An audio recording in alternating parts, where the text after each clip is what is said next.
Welcome to Dweller of the Dark. We are a channel honoring the yellowed and blackened bones of many prominent authors. We will be digging up several obscure, strange, and forgotten authors who influenced many of the great horror, science fiction, and fantasy writers today. Comment below if you like. If you have authors that you'd like to see recognized, list them in the comments or contact our author page. Subscribe for more tales of the horrifying, obscure, strange, and forgotten. We'll have quite a collection climbing out of the tombs. If you like any of our tales, ring the bell and crush the like button below. Authors, always looking for fresh blood. Contact us for more information. Check out our other stories on YouTube and our websites. On YouTube, Dweller of the Dark. Official website, dwellerofthedark.com. You can find us on Facebook, Jeffrey LeBlanc, horror writer. Our books are on Amazon and Kindle. Follow us on Twitter and Instagram, and you can support us on Bandcamp and Patreon if you like. Children of horror, follow me as we cross the ghoul-guarded gateways, the labyrinth of the lost, and the decrepit crypt into that cherished abyss that is moonlight, swamp, and darkest night. Forever are we outsiders to this world and the coil that is man. And for that, relish in the strange, the grotesque, and the unnerving as we push ever farther without a torch, flashlight, or candle into shadowed waterways, fog-fetid bayous, and amongst moss-covered oaks. These truly are our home. Our name is Legion, horror fans, for we are many. My Legion, walk the cobweb cyclopean stairs with me. Climb the bat-filled bell tower on the expanse of endless night wind, and fly through mist into ancient cypress as we learn the mysteries of creatures in the dark. I promise, as we splash and lumber through the darkness to protect you from the ghastly ghouls within. Well, maybe. Tonight, we explore windswept worlds on alien planets. Journey onward as we trek an ancient cavern while something slithers in the dark with you.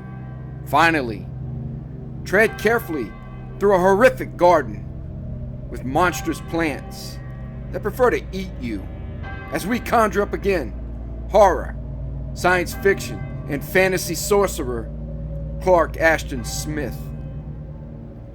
Clark Ashton Smith was a self-educated American poet, sculptor, painter, and author of fantasy, horror, and science fiction short stories. Smith achieved early recognition largely through the enthusiasm of George Sterling for traditional verse in the vein of Swinburne.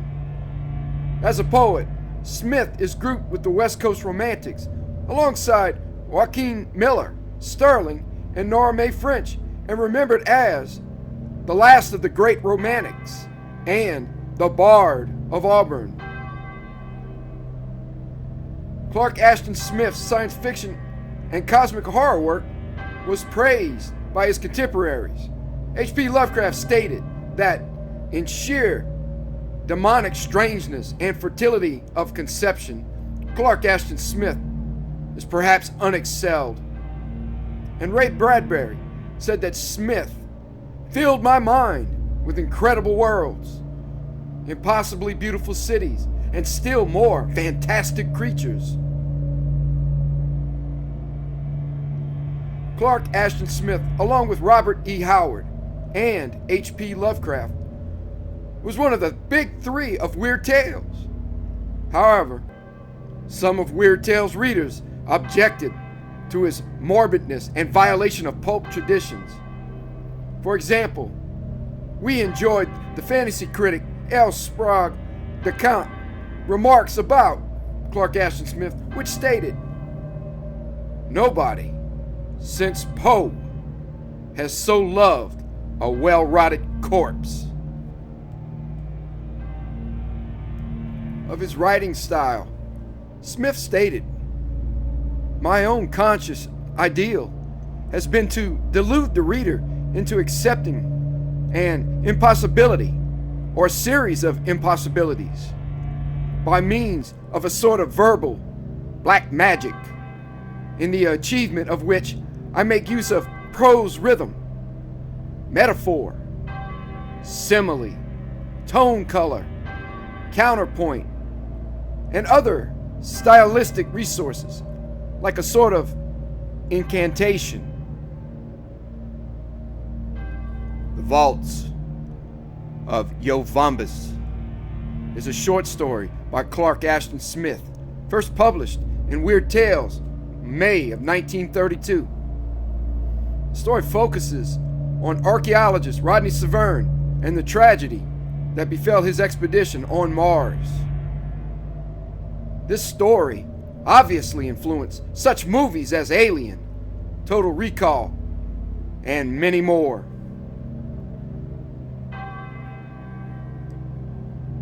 What horrific secret did Rodney Severn and his team unearth on Mars? Will Rodney lose his mind after his encounter with the Vaults of Yoh-Vombis? The Vaults of Yoh-Vombis by Clark Ashton Smith.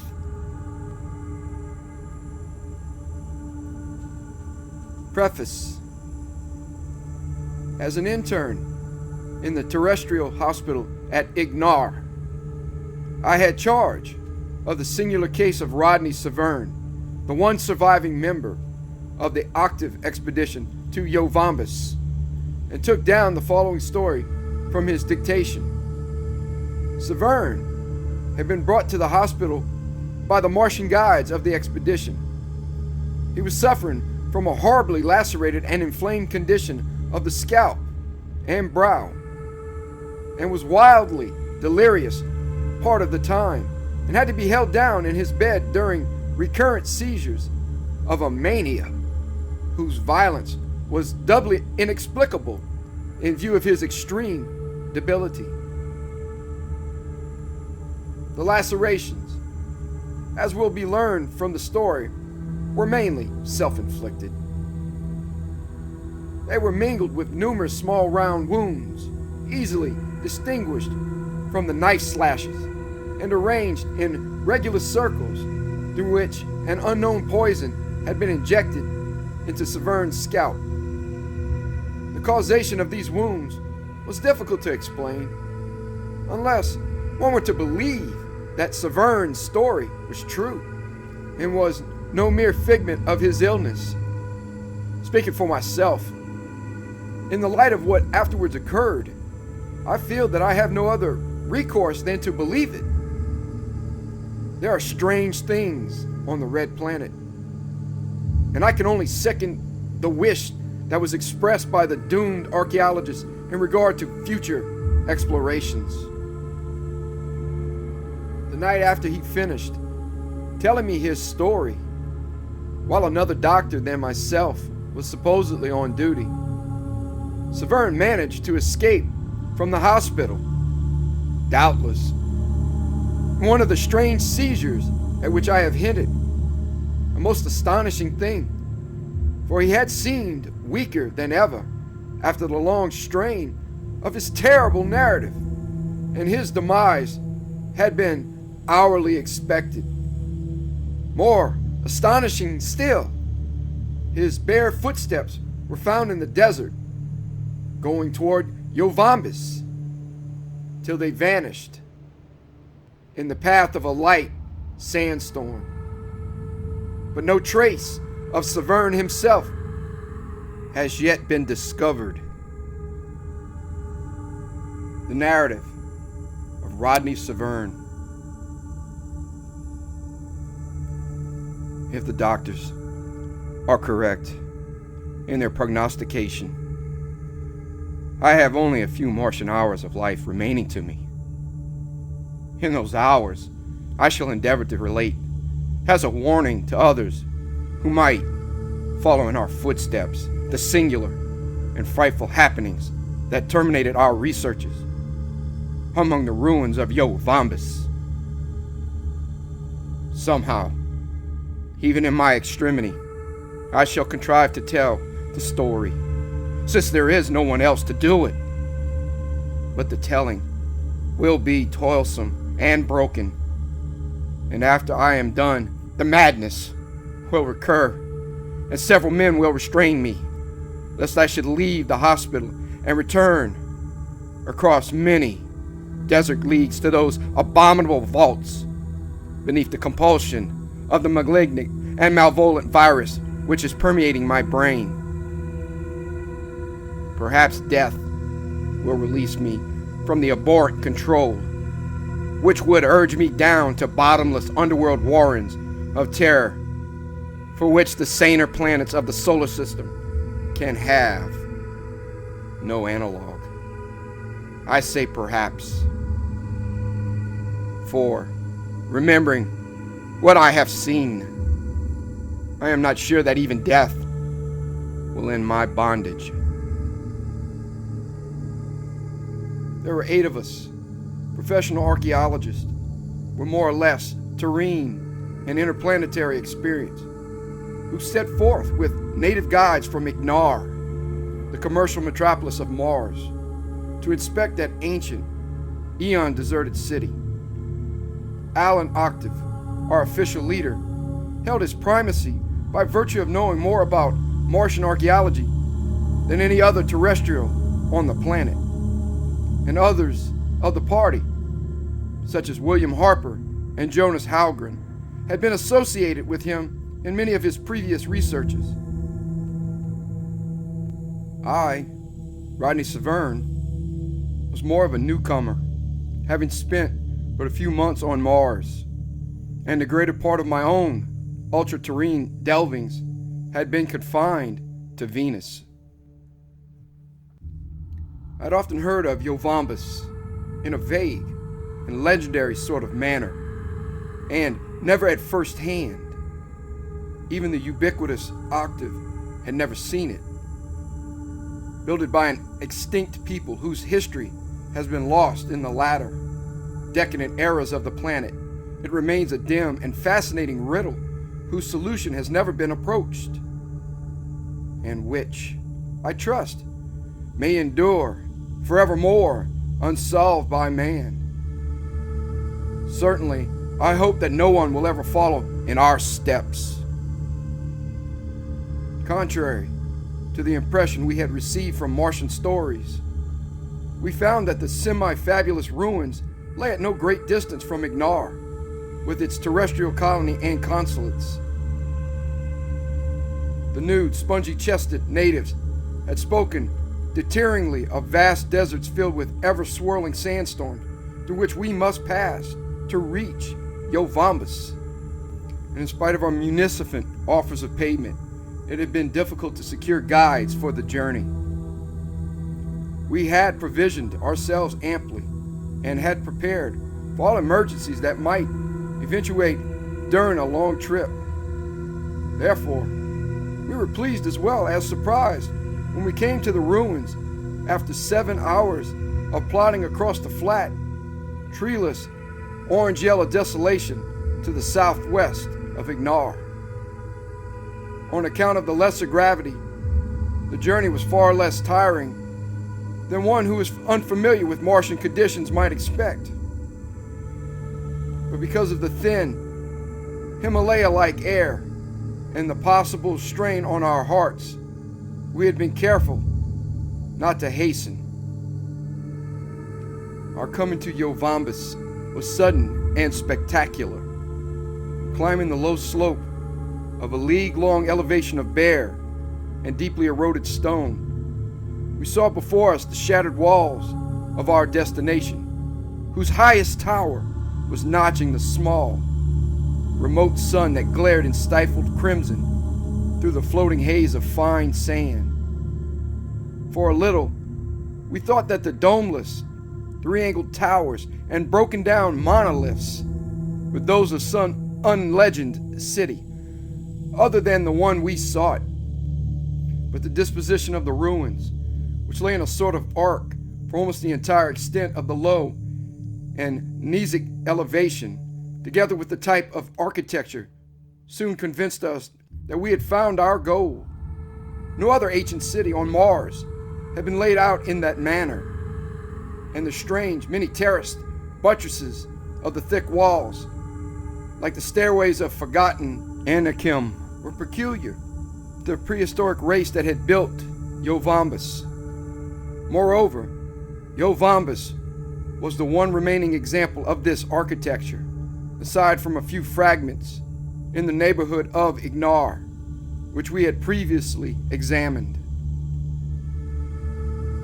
I have seen the hoary, sky-confronting walls of Machu Picchu amid the desolate Andes, and the teocallis that are buried in the Mexican jungles.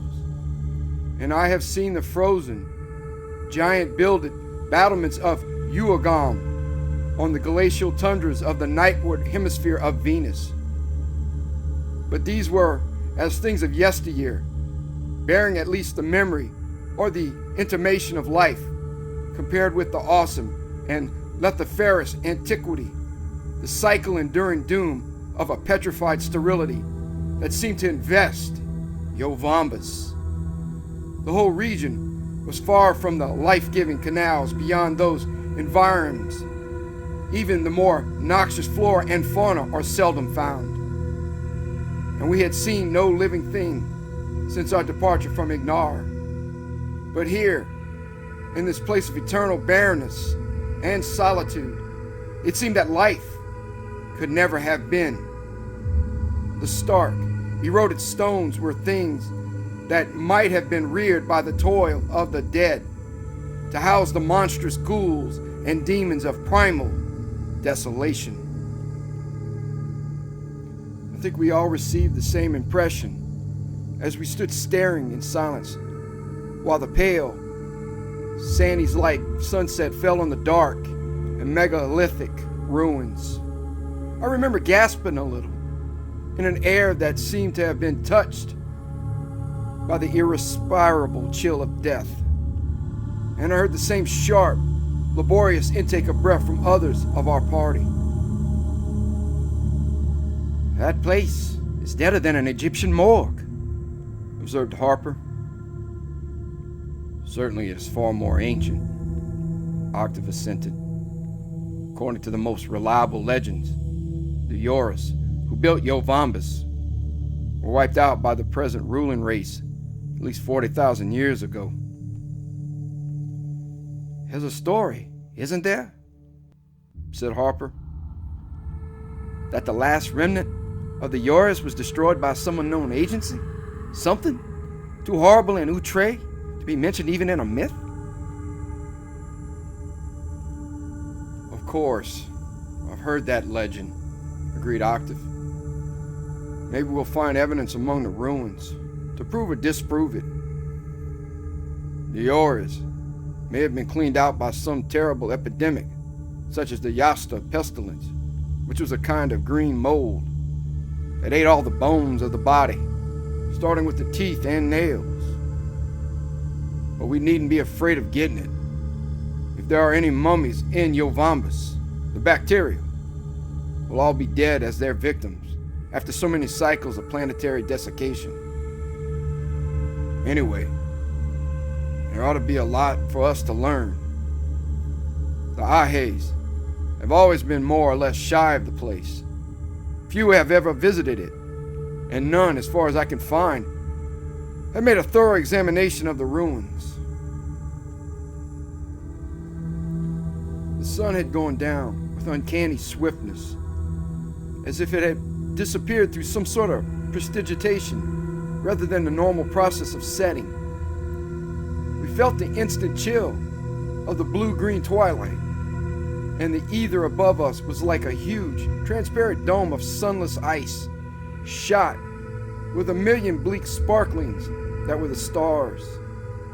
We donned the coats and helmets of Martian fur, which must always be worn at night, and going on to westward of the walls, we established our camp in their lee so that we might be sheltered a little from the JR, that cruel desert wind that always blows from the east before dawn. Then, lighting the alcohol lamps that had been brought along for cooking purposes, we huddled around them while the evening meal was prepared and eaten. Afterwards, for comfort rather than because of weariness, we retired early to our sleeping bags, and the two Ahais, our guides, wrapped themselves in the cerament-like folds of gray basa cloth, which are all the protection their leathery skins appeared to require, even in sub-zero temperatures.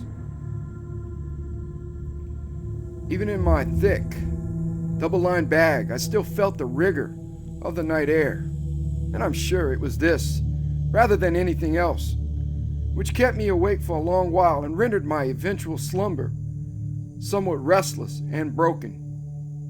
Of course, the strangeness of our situation and the weird proximity of those Aeonian walls and towers may in some measure have contributed to my unrest.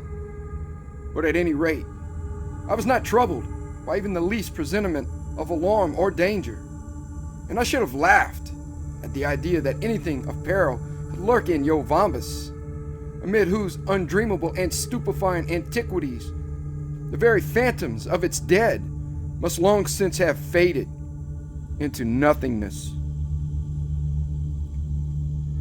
I remember little, however, except the feeling of interminable duration that often marks a shallow and interrupted sleep.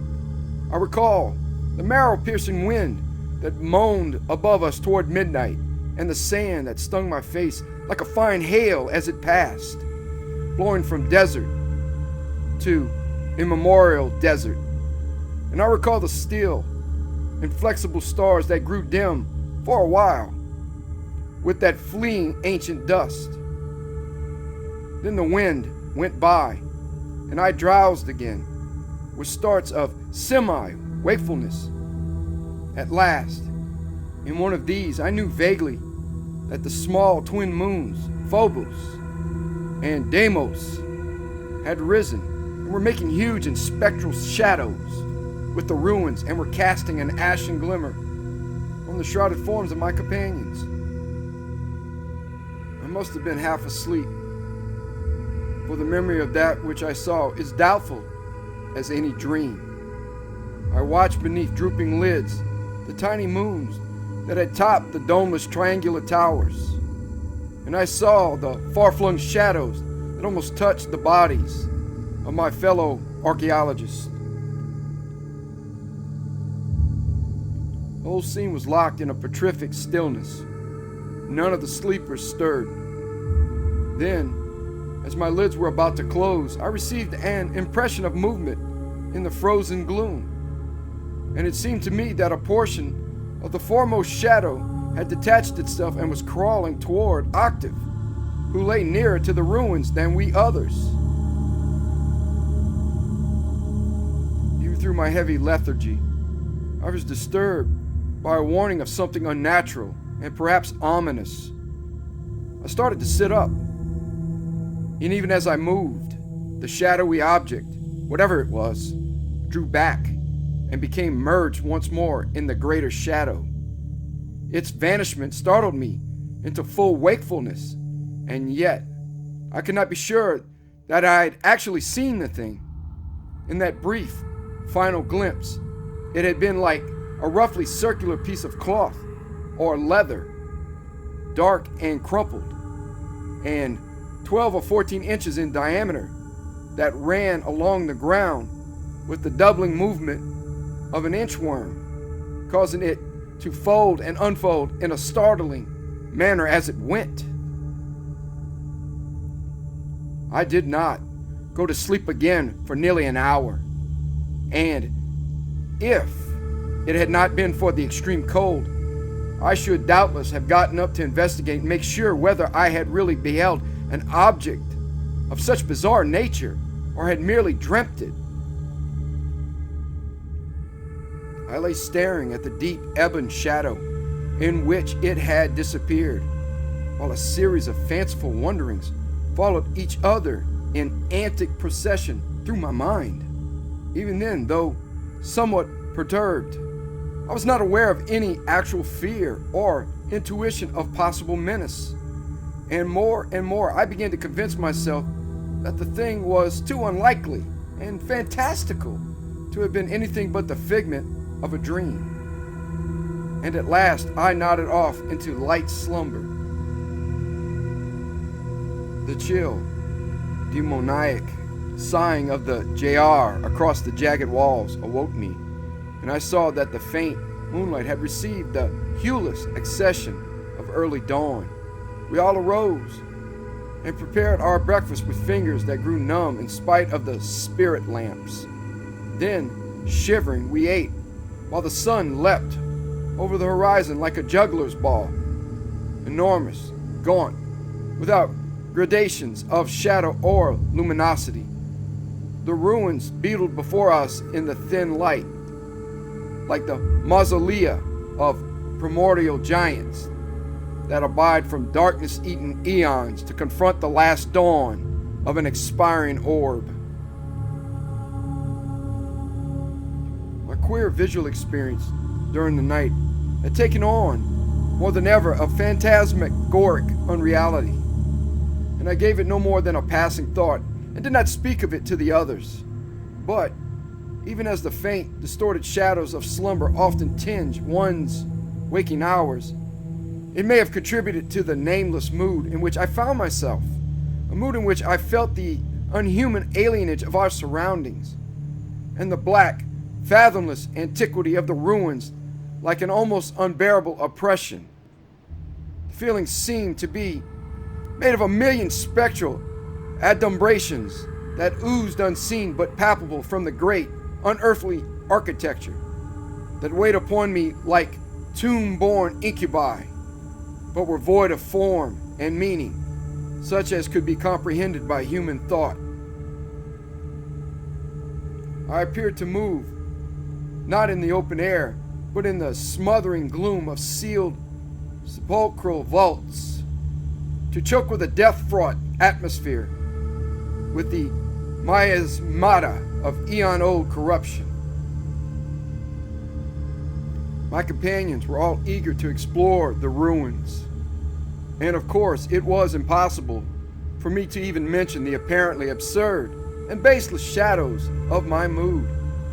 Human beings on other worlds than their own are often subject to nervous and psychic symptoms of this sort, engendered by the unfamiliar forces, the novel radiations of their environment.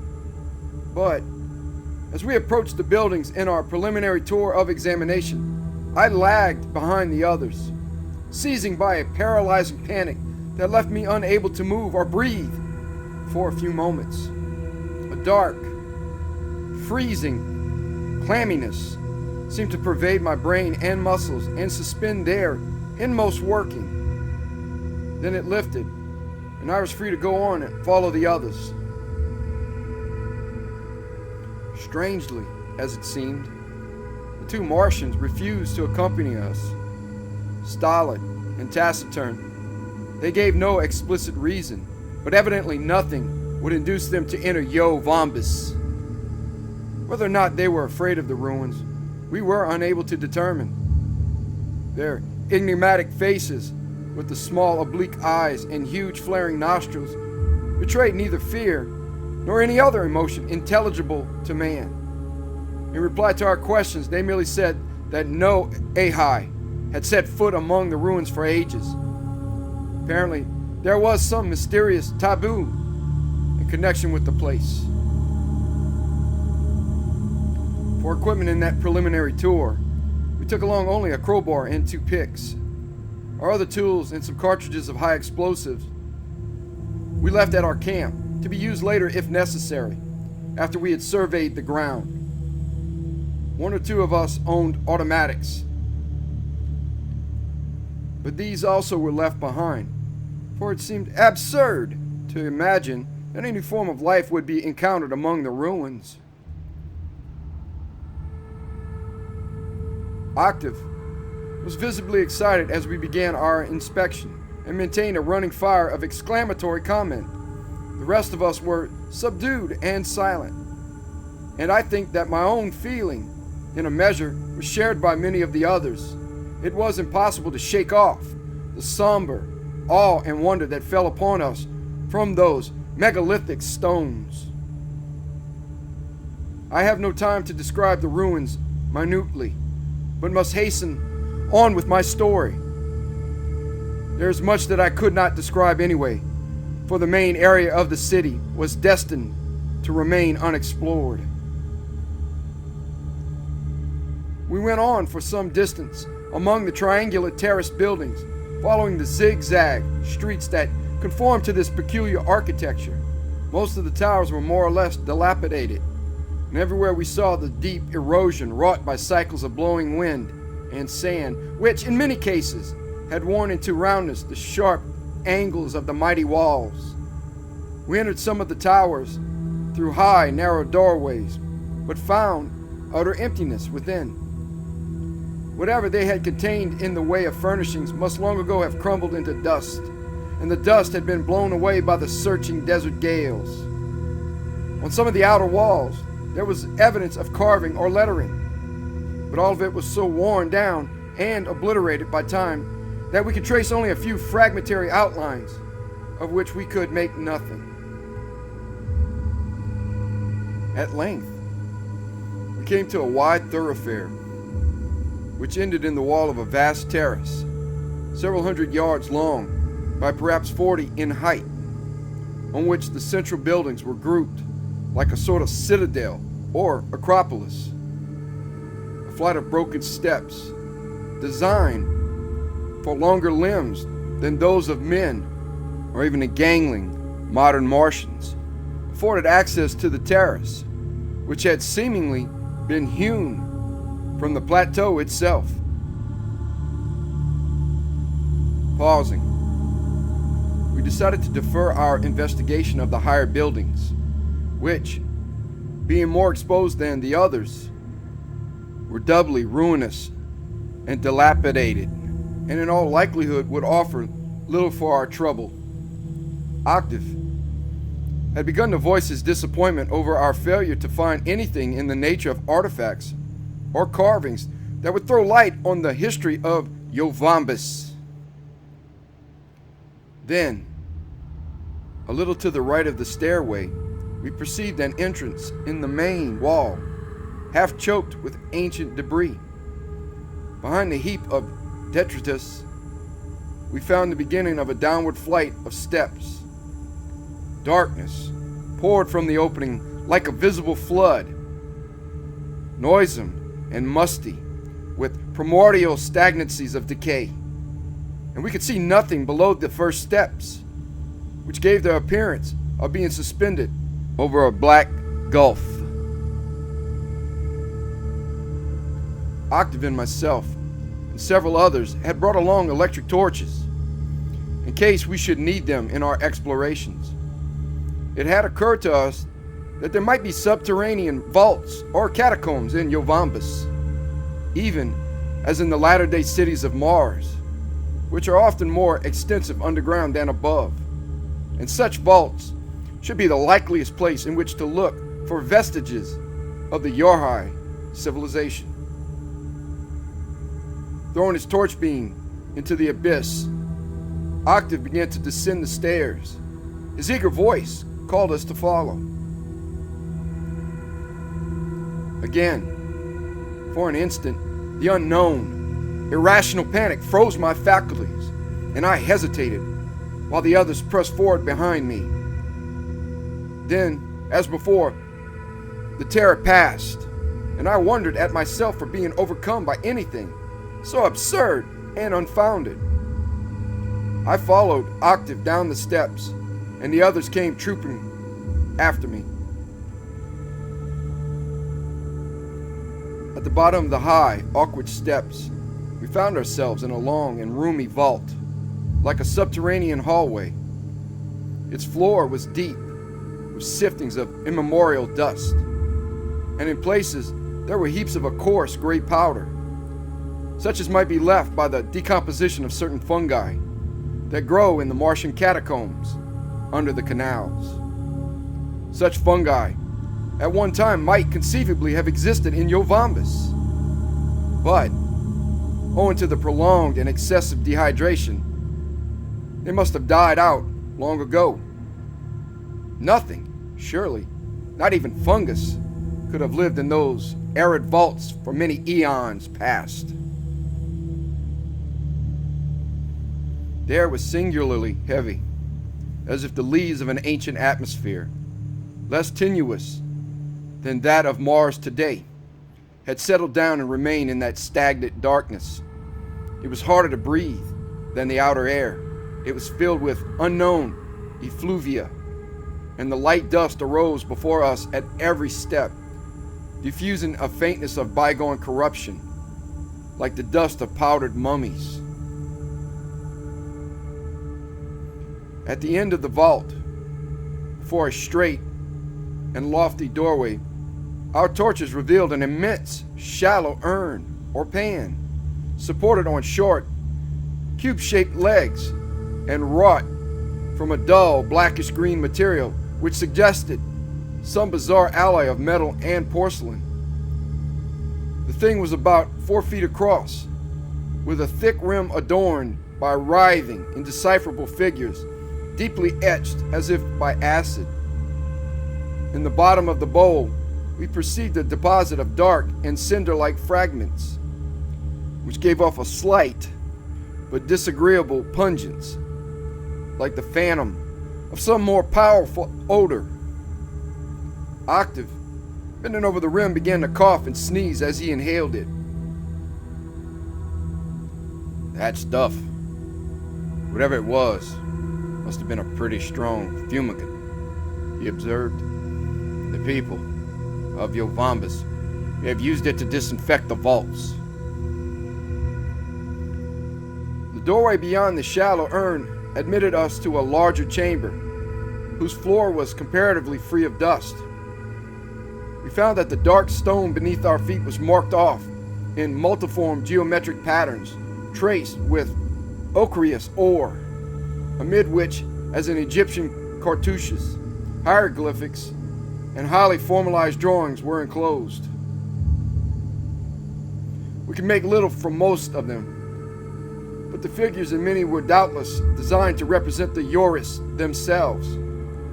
Like the Ahais, they were tall and angular, with great bellow-like chests, and they were depicted as possessing a supplementary third arm, which issued from the bosom, a characteristic which, in vestigial form, sometimes occurs among the Ahais.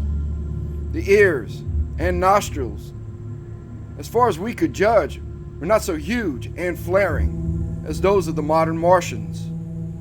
All of these Yohris were represented as being nude, but in one of the cartouches, done in a far hastier style than the others, we perceived 2 figures whose high, conical craniums were wrapped in what seemed to be a sort of turban, which they were about to remove or adjust.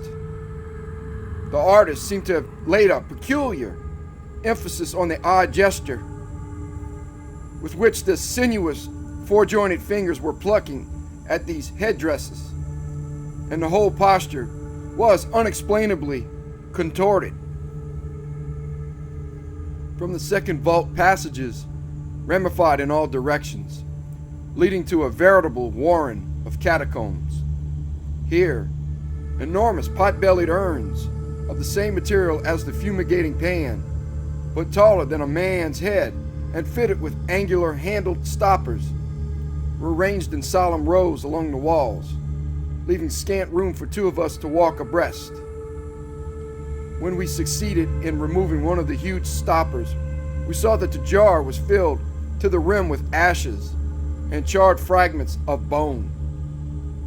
Doubtless, as is still the Martian custom, the Yohris had stored the cremated remains of whole families in single urns. Even Octave became silent as we went on, and a sort of meditative awe seemed to replace his former excitement. We others, I think, were utterly weighed down to a man by the solid gloom of a concept-defining antiquity, into which it seemed that we were going further and further at every step.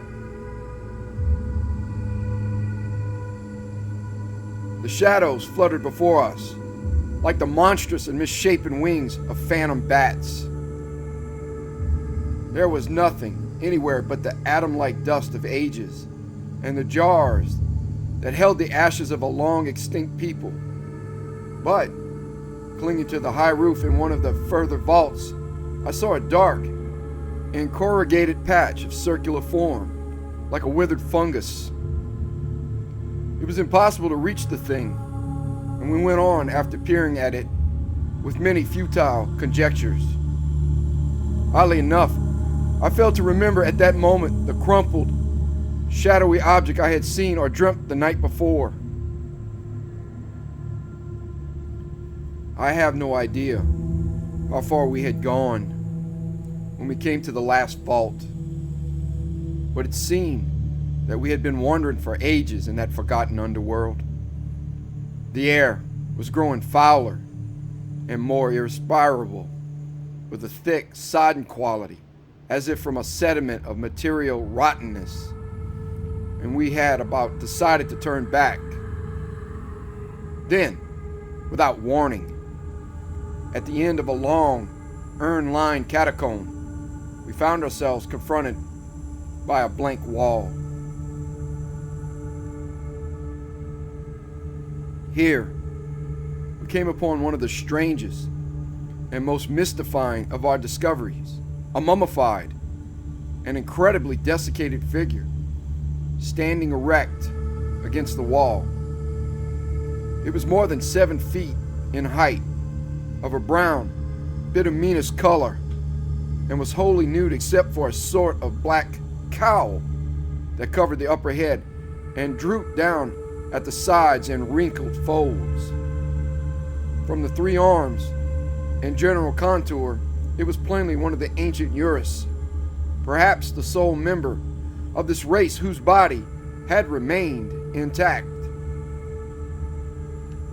We all felt an inexpressible thrill at the sheer age of this shriveled thing, which, in the dry air of the vault, had endured through all the historic and geologic vicissitudes of the planet to provide a visible link with lost cycles. Then, as we peered closer with our torches, we saw why the mummy had maintained an upright position. At ankles, knees, waist, shoulders, and neck, it was shackled to the wall by heavy metal bands, so deeply eaten and embrowned with a sort of rust that we had failed to distinguish them at first sight in the shadow. The strange cowl on the head, when closer studied, continued to baffle us. It was covered with a fine, mold-like pile, unclean and dusty as ancient cobwebs. Something about it, I know not what, was abhorrent and revolting. "By Jove, this is a real find!" ejaculated Octave as he thrust his torch into the mummified face, where shadows moved like living things in the pit-deep hollows of the eyes and the huge triple nostrils and wide ears that flared upward beneath the cowl. Still lifting the torch, he put out his free hand and touched the body very lightly. Tentative as the touch had been, the lower part of the barrel-like torso, the legs, the hands, and forearms all seemed to dissolve into powder, leaving the head and upper body and arms still hanging in their metal fetters. The progress of decay had been queerly unequal, for the remnant portions gave no sign of disintegration. Octave cried out in dismay, and then began to cough and sneeze, as the cloud of brown powder floating with airy lightness, enveloped him. We others all stepped back to avoid the powder. Then, above the spreading cloud, I saw an unbelievable thing. The black cowl on the mummy's head began to curl and twitch upward at the corners. It writhed with a verminous motion. It fell from the withered cranium, seeming to fold and unfold convulsively in midair as it fell.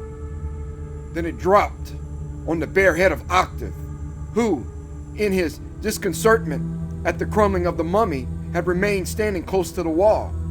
At that instant, in a start of profound terror, I remembered the thing that had inched itself from the shadows of Yoh-Vombis in the light of the twin moons, and had drawn back like a figment of slumber at my first waking movement.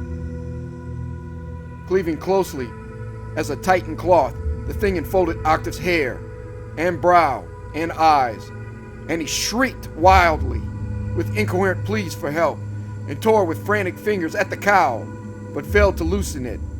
Then his cries began to mount in a mad crescendo of agony, as if beneath some instrument of infernal torture, and he danced and capered blindly about the vault, eluding us with strange celerity, as we all sprang forward in an effort to reach him and release him from his weird encumbrance. The whole happening was mysterious as a nightmare, but the thing that had fallen on his head was plainly some unclassified form of Martian life, which, contrary to all the known laws of science, had survived in those primordial catacombs. We must rescue him from its clutches if we could. We tried to close in on the frenzied figure of our chief, which, in the far from roomy space between the last urns and the wall, should have been an easy matter. But, darting away in a manner doubly incomprehensible because of his blindfolded condition, he circled about us and ran past to disappear among the urns toward the outer labyrinth of intersecting catacombs. "My God, what has happened to him?" cried Harper. "The man acts as if he were possessed." There was obviously no time for a discussion of the enigma, and we all followed Octave as speedily as our astonishment would permit. We had lost sight of him in the darkness, and when we came to the first division of the vaults, we were doubtful as to which passage he had taken, till we heard a shrill scream, several times repeated, in a catacomb on the extreme left. There was a weird, unearthly quality in those screams, which may have been due to the long, stagnant air, or those peculiar acoustics of the ramifying caverns.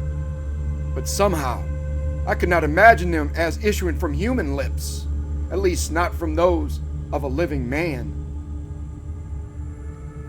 They seemed to contain a soulless, mechanical agony, as if they had been wrung from a devil-driven corpse. Thrusting our torches before us into the lurching, fleeing shadows, we raced along between rows of mighty urns. The screaming had died away in sepulchral silence, but far off we heard the light and muffled thud of running feet. We followed in headlong pursuit, but, gasping painfully in the vitiated, miasmal air, we soon compelled to slacken our pace without coming in sight of Octave. Very faintly, and further away than ever, like the tomb-swallowed steps of a phantom, we heard his vanishing footfalls. Then they ceased, and we heard nothing except our own convulsive breathing, and the blood that throbbed in our temple veins like steadily beaten drums of alarm. We went on, dividing our party into three contingents, when we came to a triple branching of the caverns.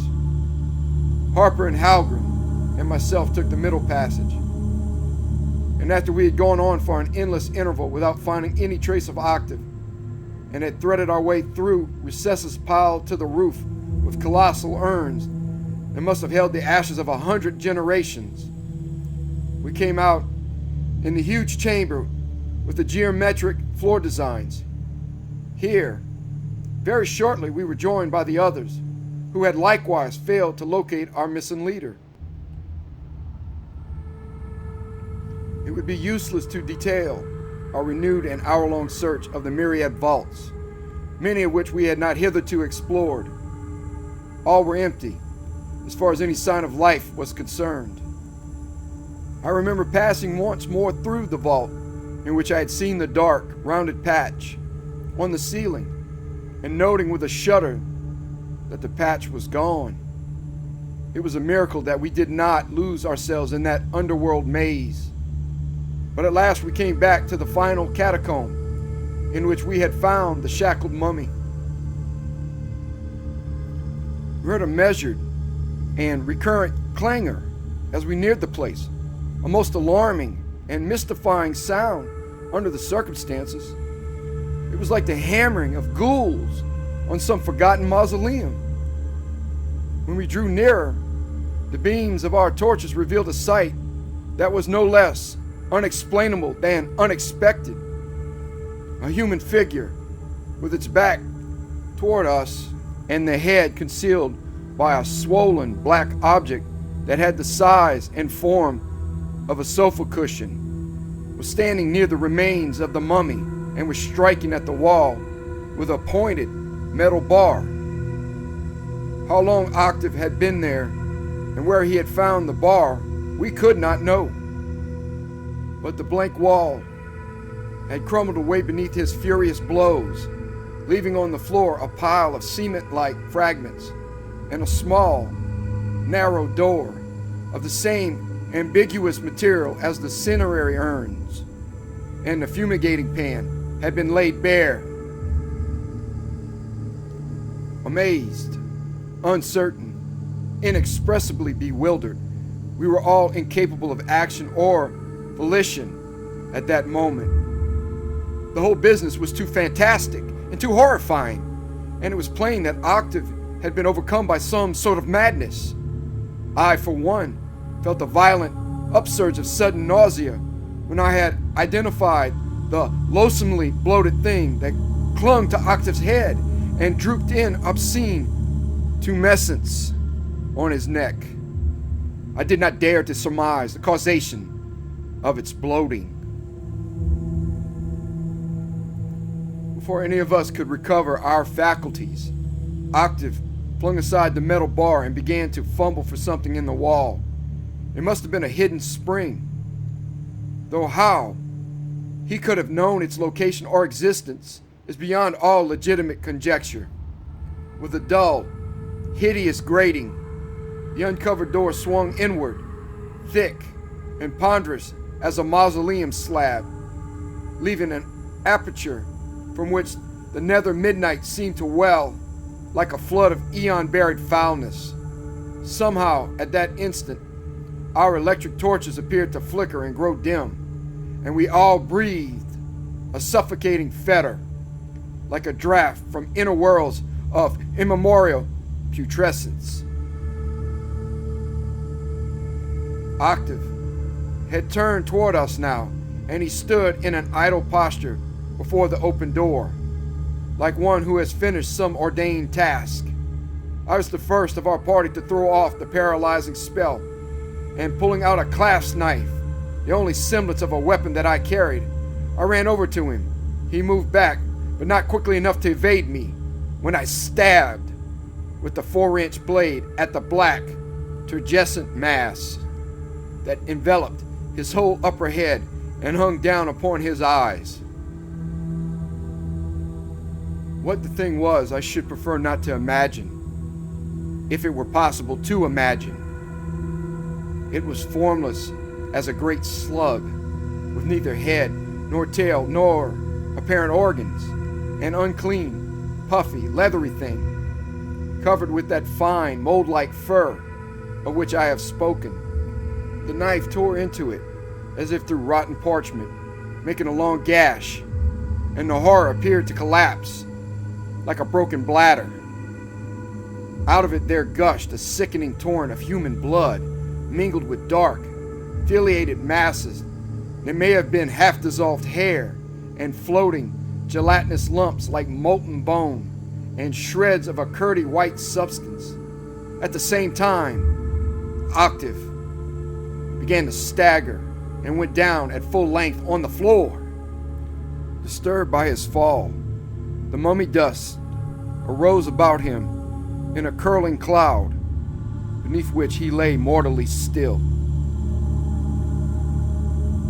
Conquering my revulsion and choking with the dust, I bent over him and tore the flaccid, oozing horror from his head. It came with unexpected ease, as if I had removed a limp rag. But I wish to God that I let it remain. Beneath there was no longer a human cranium, for all had been eaten away, even to the eyebrows, and the half-devoured brain was laid bare. As I lifted the cowl-like object, I dropped the unnameable thing from fingers that had grown suddenly nerveless, and it turned over as it fell, revealing on the nether side many rows of pinkish suckers, arranged in circles about a pallid disc that was covered with nerve-like filaments, suggesting a sort of plexus. My companions had pressed forward behind me, but for an appreciable interval, no one spoke. "How long do you suppose he has been dead?" It was Halgren who whispered the awful question, which we had all been asking ourselves. Apparently, no one felt able or willing to answer it, and we could only stare in horrible, timeless fascination at Octave. At length, I made an effort to avert my gaze, and turning at random, I saw the remnants of the shackled mummy, and noted for the first time, with mechanical, unreal horror, the half-eaten condition of the withered head. From this, my gaze was diverted to the newly opened door at one side, without perceiving for a moment what had drawn my attention. Then, startled, I beheld beneath my torch, far down beyond the door, as if in some nether pit, a seething, multitudinous, worm-like movement of crawling shadows. They seemed to boil up in the darkness, and then, over the broad threshold of the vault, there poured the verminous vanguard of a countless army, things that were kindred to the monstrous, diabolical leech I had torn from Octave's eaten head. Some were thin and flat, like writhing, doubling discs of cloth or leather, and others were more or less poddy and crawled with glutted slowness. What they had found to feed on in the sealed, eternal midnight, I do not know, and I pray that I never shall know. I sprang back and away from them, electrified with terror, sick with loathing, and the black army inched itself unendingly with nightmare swiftness from the unsealed abyss, like the nauseous vomit of horror-sated hells. As it poured toward us, burying Octave's body from sight in a writhing wave, I saw a stir of life from the seemingly dead thing I had cast aside, and saw the loathly struggle which it made to right itself and join the others. But neither I nor my companions could endure to look longer. We turned and ran between the mighty rows of urns, with the slithering mass of demon leeches close upon us, and scattered in blind panic when we came to the first division of the vaults. Heedless of each other, or of anything but the urgency of flight, we plunged into the ramifying passages at random. Behind me, I heard someone stumble and go down, with a curse that mounted to an insane shrieking. But I knew that if I halted and went back, it would be only to invite the same baleful doom that had overtaken the hindmost of our party. Still clutching the electric torch and my open-clasp knife, I ran along a minor passage which, I seem to remember, would conduct with more or less directness upon the large outer vault with the painted door. Here I found myself alone. The others had kept to the main catacombs, and I heard, far off, a muffled babble of mad cries, as if several of them had been seized by their pursuers.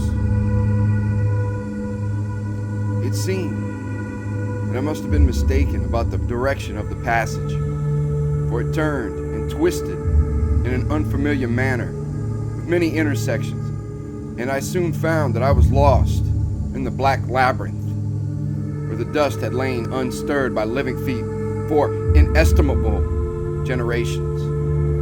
The cinerary warren had grown still once more, and I heard my own frenzied panting, loud and stertorous, as that of a titan in the dead silence. Suddenly, as I went on, my torch disclosed a human figure coming toward me in the gloom. Before I could master my startlement, the figure had passed me with long, machine-like strides, as if returning to the inner vaults. I think it was Harper, since the height and build were about right for him, but I am not altogether sure, for the eyes and upper head were muffled by a dark, inflated cowl, and the pale lips were locked, as if in a silence of titanic torture or death. Wherever he was, he had dropped his torch, and he was running blindfold in utter darkness, beneath the impulsion of that unearthly vampirism, to seek the very fountainhead of the unloosed horror. I knew that he was beyond human help, and I did not even dream of trying to stop him. Trembling violently, I resumed my flight and was passed by two more of our party, stalking by with mechanical swiftness and sureness, and cowled with those satanic leeches. The others must have returned by way of the main passages, for I did not meet them, and I was never to see them again. The remainder of my flight is a blur, a pandemonium terror. Once more, after thinking that I was near the outer cavern, I found myself astray and fled through a ranged eternity of monstrous urns and vaults that must have extended for an unknown distance beyond our explorations. It seemed that I had gone on for years, and my lungs were choking with the eon-dead air, and my legs were ready to crumble beneath me, when I saw, far off, a tiny point of blessed daylight. I ran toward it, with all the terrors of the alien darkness crowding behind me and accursed shadows flittering before, and saw that the vault ended in a low, ruinous entrance, littered by rubble, on which there fell an arc of thin sunshine. It was another entrance than the one by which we had penetrated this lethal underworld.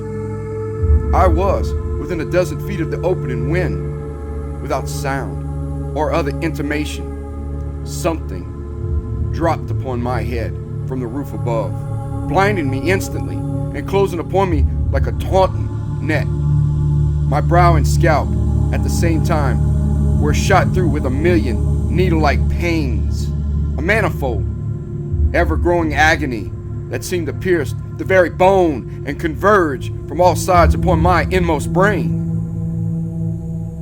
The terror and suffering of that moment were worse than aught which the hells of earthly madness or delirium could ever contain. I felt the foul, vampiric clutch of an atrocious death, and of more than death.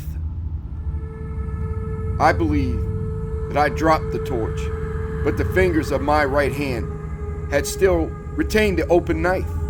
Instinctively, since I was hardly capable of conscious volition, I raised the knife and slashed blindly again and again, many times, at the thing that had fastened its deadly folds upon me. The blade must have gone through and through the clinging monstrosity to gash my own flesh in a score of places. But I did not feel the pain of those wounds in the million throbbing torment that possessed me. At last I saw light and saw that a black strip loosened from above my eyes and dripping with my own blood was hanging down my cheek. It writhed a little even as it hung, and I ripped it away and ripped the other remnants of the thing, tattered by oozing bloody ladder, from off my brow and head. Then I staggered toward the entrance, and the wan light turned to a far receding dancing flame before me as I lurched and fell outside the cavern. A flame that fled like the last star of creation above the yawning, sliding chaos and oblivion into which I descended. I am told that my unconsciousness was of brief duration. I came to myself with the cryptic faces of the two Martian guides bending over me. My head was full of lancinating pains, and half-remembered terrors closed upon my mind like the shadows of mustering harpies.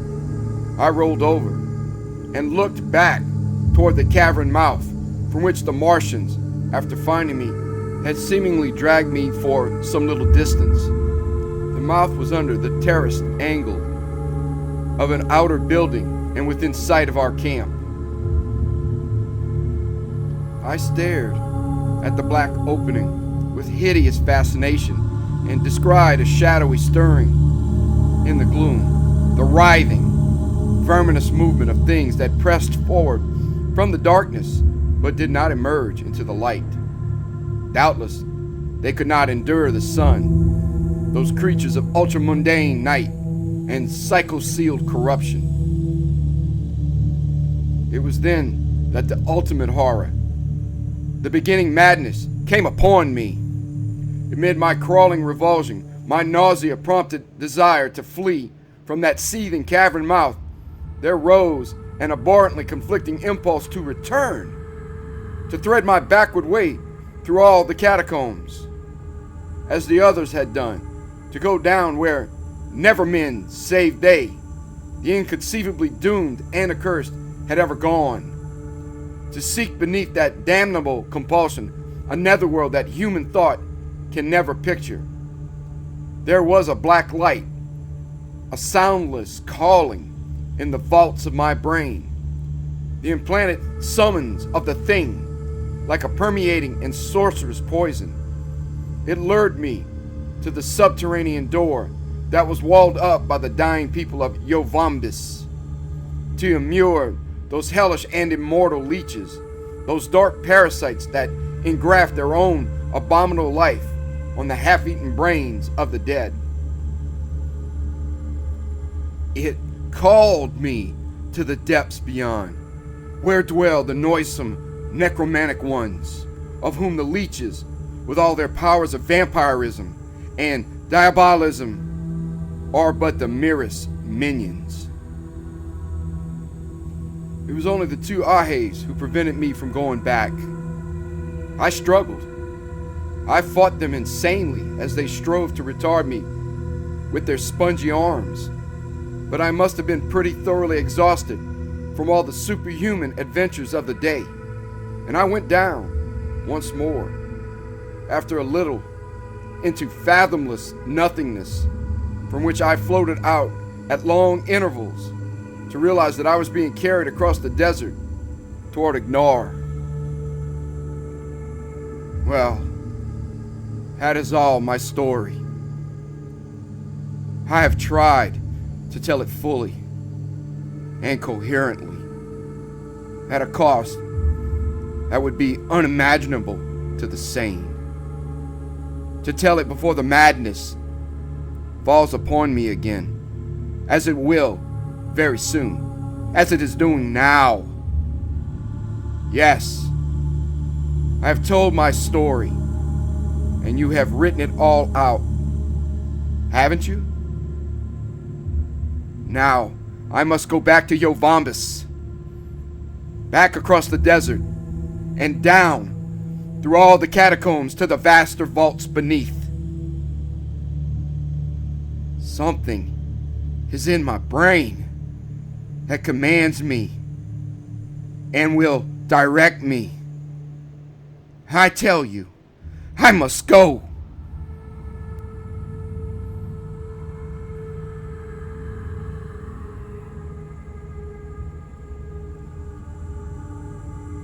Thank you for listening. Have a great night.